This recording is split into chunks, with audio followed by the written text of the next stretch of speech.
Welcome to this Delft Stack tutorial video. In today's video, we'll learn how to check a responsive website in Safari on your MacBook. This is useful if you want to preview how a website looks on different screen sizes like iPhones, iPads, tablets, or smaller laptop displays directly inside Safari. Let's go straight to it. First, open Safari on your MacBook and load the website you want to test. By default, Safari does not show responsive tools, so we first need to enable the developer menu. Move to the top menu bar, click Safari, and choose Settings.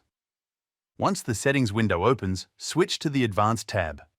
Now scroll to the bottom and enable the option called Show Features for Web Developers.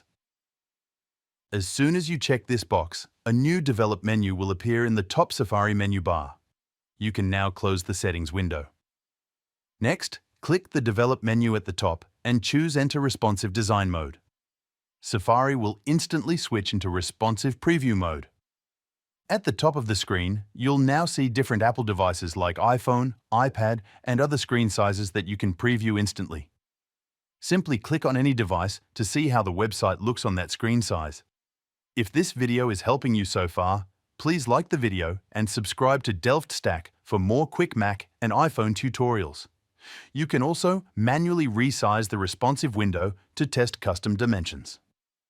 Just drag the edges of the preview window and Safari will show the exact width and height in pixels. This is useful if you are testing a custom website layout or checking how content behaves on unusual screen sizes. Another useful feature is rotation mode. In responsive design mode, click the device icon again to quickly switch between portrait and landscape view. This helps test how websites look when a phone or tablet is rotated sideways.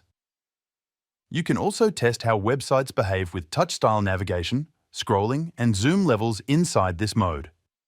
While it's not a perfect replacement for testing on a real phone, it gives a very accurate preview directly on your MacBook without needing another device. Once you are done testing, you can go back to the Develop menu to exit responsive design mode and return Safari back to normal browsing. And that's it. You now know how to use Safari Responsive Design Mode to preview websites on different screen sizes on your MacBook. Thanks for watching this Delft Stack tutorial video.